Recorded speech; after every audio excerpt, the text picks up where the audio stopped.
I were talking about allergies. Talking about allergies before Mass this morning. So here we go. Here we go. Okay.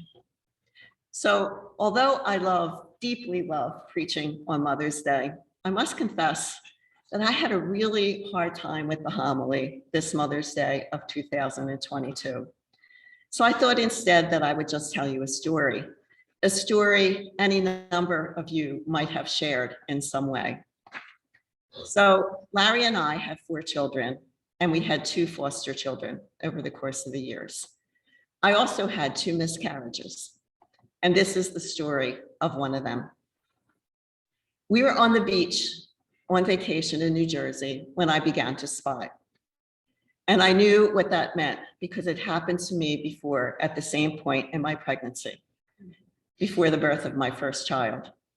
I knew I was going to miscarry. I had had some pretty awful experiences during my first 2 birth experiences at the hospital. So this time I decided that I would have this much wanted baby at Bryn Mawr Birth Center, which is a freestanding birth center in a suburb outside of Philadelphia, not attached to any hospital. My care providers were midwives. So when I began to spot, I called the midwife. She said, and I know because I'm a nurse, that most often miscarriages just proceed in a manner where the body just naturally discards the fetus, which at 8 weeks is a ½ an inch long and weighed about ¼ of an ounce. And we mutually agreed to watch and wait to see what would happen. And I was to call her if the bleeding got too heavy, but she didn't expect that to happen. Miscarriage is, after all, a naturally occurring phenomenon.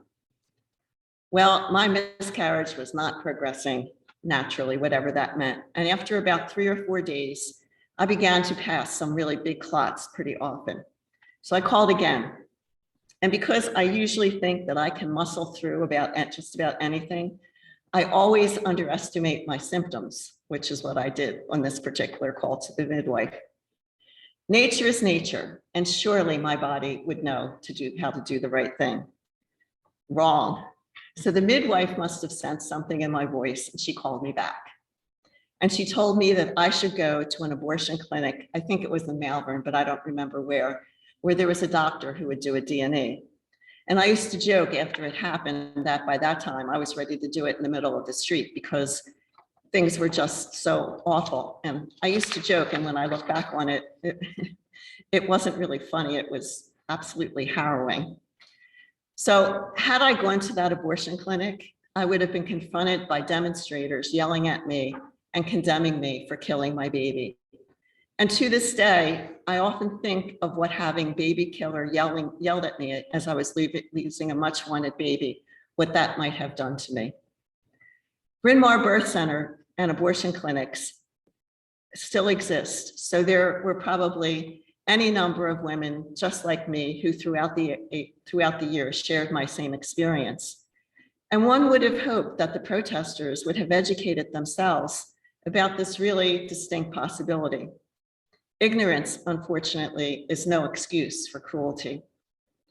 Thank God I did not have to go to that abortion clinic. Instead, I was able to go to Bryn Mawr Hospital, where the doctor was kind enough to allow Larry in the emergency room to hold my hand during the procedure, which was done without anesthesia. He said that my cervix was wide open and there was really nothing anybody could do. Thankfully, the very painful procedure took only a couple minutes. And when I finally could actually rest on the stretcher, I looked around the room and it looked like a bloodbath. And it was my blood that covered the floors and some of the walls. My blood pressure was 80/48, and the doctor had me stay the night in case I needed a blood transfusion. I often thought that if this had happened to me 100 years ago, I would have died. I shared my experience last year online during these very fractious times, and a woman commented to me, "Thank you for sharing the story of your abortion." And I thought to myself, I didn't have an abortion, I had a miscarriage. And as I said, I'm a nurse and I worked in labor and delivery and I worked in the neonatal intensive care unit. So I should have known my terminology better. But medically speaking, miscarriages are called spontaneous abortions. So as much as I didn't like the term, I indeed had an abortion. So my abortion blends in with the millions of women whose experiences around pregnancy and the many ways it can end were as problematic as mine in an infinite variety of ways. Terrible and unexpected things can happen to completely innocent women, whatever innocent means. Maybe unexpected is a better word. I remain grateful to the midwives, the doctor on call, and Bryn Mawr Hospital for their compassionate care and for the lack of any kind of administrative interference during what was a really trying time. What I have learned through my nursing experience, as well as my personal experience, is that 25% or 1 in 4 pregnancies end in spontaneous abortion. There are some researchers who now believe that the number is even higher. Some believe as high as 80%, given the fraught-filled journey the fertilized egg must make to attach to the uterine wall at the right time in the right place. Many spontaneous abortions like mine are medical emergencies that must be dealt with promptly and I hope compassionately. An ectopic pregnancy where the fertilized egg grows in the fallopian tube, for instance, is a death sentence. The daughter of the director of Call to Action had an ectopic pregnancy, as did my son's mother-in-law. A dead mother is no good to the fetus and no good to anyone else in that family.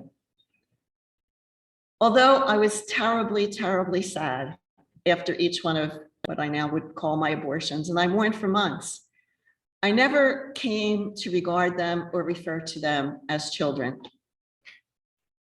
For a brief moment in time, they were a wonderful possibility, but ones, unfortunately, that just never came to fruition. They never really had a chance to become real to me.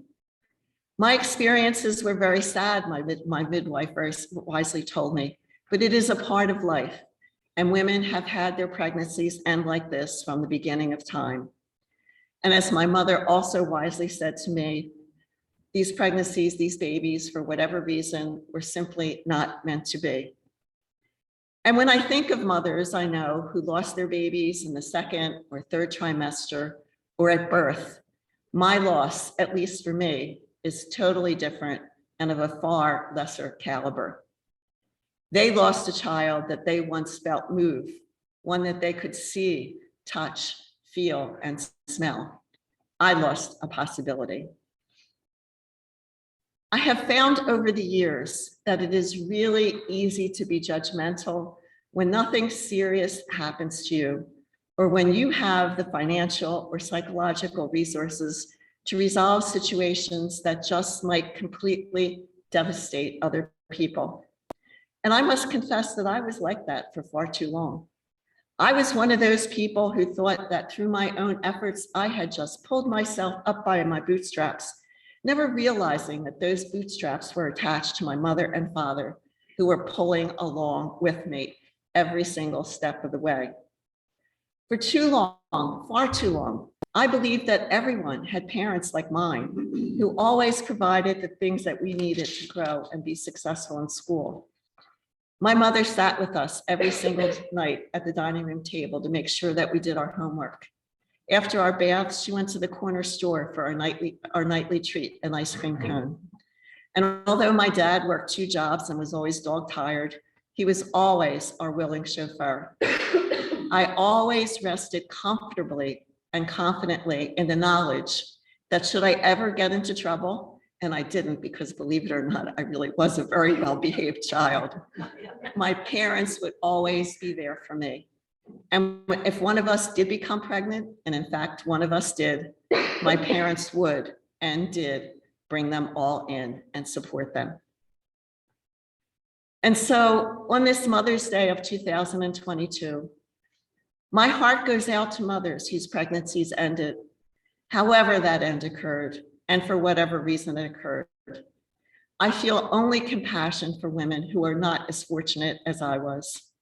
I have nothing but empathy for them, and I wish that things could have gone differently, whatever that different might look for them. Closed minds and harsh voices do not make the burden of motherhood easy, even in the best of circumstances, but especially when things go wrong, as they do far too often. Outside interference by strangers in what is surely a very private and very personal matter does not make that burden any easier. I really hope, and I pray that we in America can reach a point where compassion and empathy, rather than condemnation and punishment, surround women having problem pregnancies. Impersonal and inflexible laws, coupled with bureaucratic oversight and intervention, serves no one well, not even the enforcers. Nobody knows, as the old spiritual goes, nobody knows the trouble our sisters might be going through. And as my mother always said to me, charity covers a multitude of sin. And so, my brothers and sisters, always let charity and love prevail, because we know from the bottom of our hearts that it is there that we will find God.